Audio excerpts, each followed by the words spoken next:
I'm constantly carrying tools back and forth into the house in this plastic box, which is not acceptable. Went to B&Q the other day, had a little look for a tool hold-all tool bag. £45 for the cheapest one, and it was naff. So I thought, why not go old school, use up some of this pallet wood from all the deliveries we've been getting, and basically try and just make a little tool carrier box without the lid, so that I don't have to carry this. Anyway, this is going to be one of those takes 2 days, but an hour here, an hour there in between house projects. See if I can turn this junk wood into something functional. Functional, not pretty.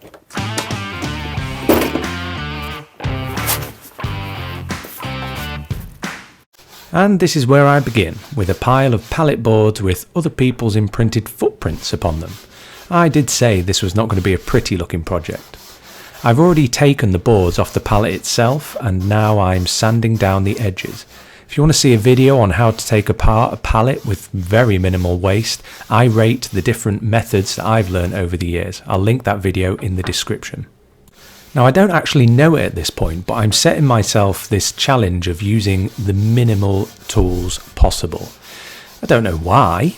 I've just been using a lot of nail guns and heavy machinery recently, and I thought, why not just use a sanding block? I'm not even running these through the planer. I'm not trying to joint them or anything. I've seen Dana joint boards together without any fuss or effort or running them through a jointer or anything. And you use enough glue and it does a decent job. This is not something that's going to sit in the house to look pretty. It's pure function. I also have these 2 lengths of reclaimed redwood. Now, this was from some cement casting boards that I picked up from a reclamation yard. 20p a length, and this is actually split into 2. I'm going to glue these together for my handle. And now you're witnessing the smoothest glue slide you've ever seen. Look at that perfect bead. All the way along. What a professional. Anyway, I told you I wasn't messing around here. These boards have not been sanded down at all, apart from on the glue face. What I'm going to do is, once they're all glued up into usable material, then I'm going to give everything a sand over afterwards. So although this looks like I'm gluing together one giant board, I'm not. This is 2 separate boards, each one made up of 3 lengths of pallet wood. The reason for this is I've got some longer clamps, and I figured this would be a better way than trying to use my smaller clamps, which weren't quite wide enough. So I'd have had to take some length off the material, and this is a quick project and blah blah blah blah blah. The other thing I'm doing is using battens to keep everything flat and level. So it's going to be clamped from the sides to press the glue faces together, and then I'm going to clamp those battens to keep everything flat. And after creating a bit of a clamp monster and a little love tap here and a love tap there, wait, doesn't love tap mean something different? I'm going with love tap, woodworking love tap, and it was all glued and ready for me to walk away from. This has made me really happy. I've spent the last year and a bit working on the house where everything has to be so precise, and I've got to constantly keep in mind, what's the finished product going to look like? How am I going to keep it nice and neat? I forgot how good it is just to work on a garage project, rough and ready, 20 minutes, little bit of sanding, load of glue, clamped it together. So the idiot in front of you that's smashing things with a hammer is about to try and talk to the camera and explain that he's very pleased with the way this has gone. He's got one length which will be cut in half and be the front and back of the tool caddy, and he's got the other which will go vertically to make the sides. Now the reason he's an idiot is because he hasn't got his microphone on, and all you can hear is an echo of a demented chicken next door. Now, I'm not a lunatic. I want to use minimal tools, but I'm not going to sand the faces of these by hand when I've got an orbital sander sat behind me.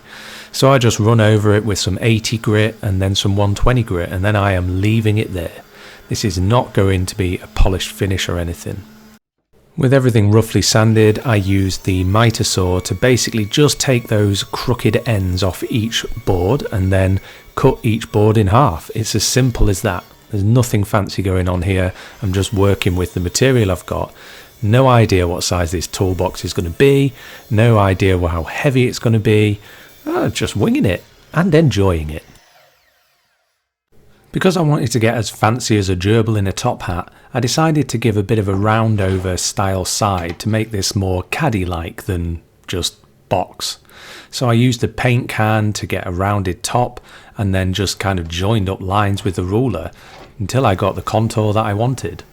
After that, I just used the jigsaw to cut it out. And once again, I could have made my life so much easier by doing one of these and then using the router table with a flush cut bit, but I just did them both with the jigsaw. And then after that, I clamped them together and sanded them as a pair to make sure that they were perfect.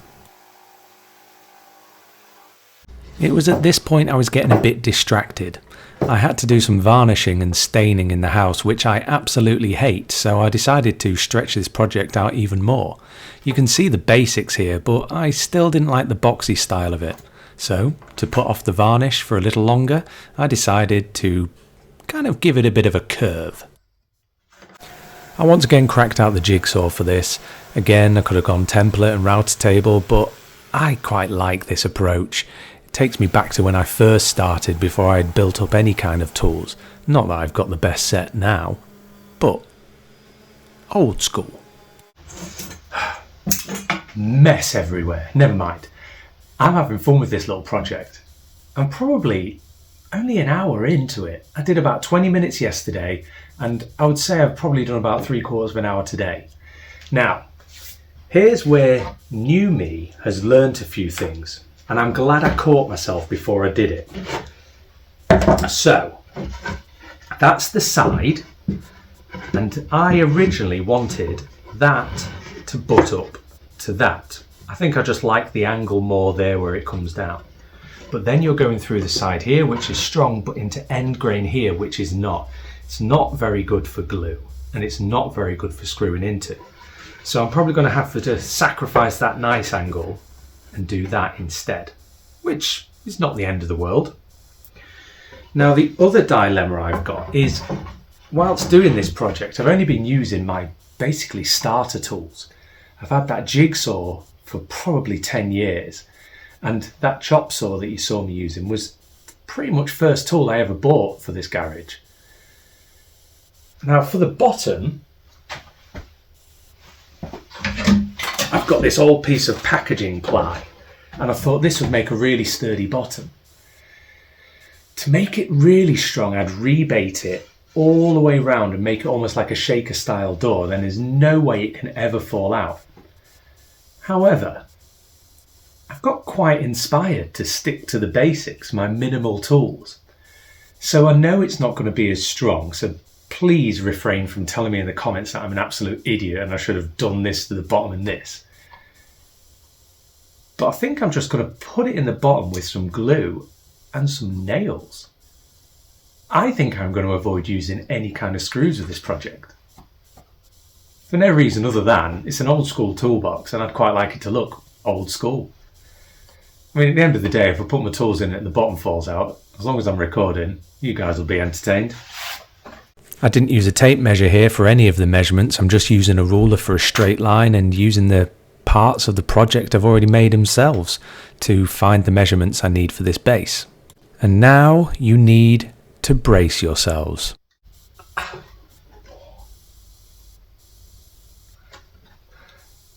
I'm going to do something that goes against one of my previous videos. But quite recently I've fallen in love with a very, very simple and accessible tool. This thing. Yes, I just didn't appreciate how to use it.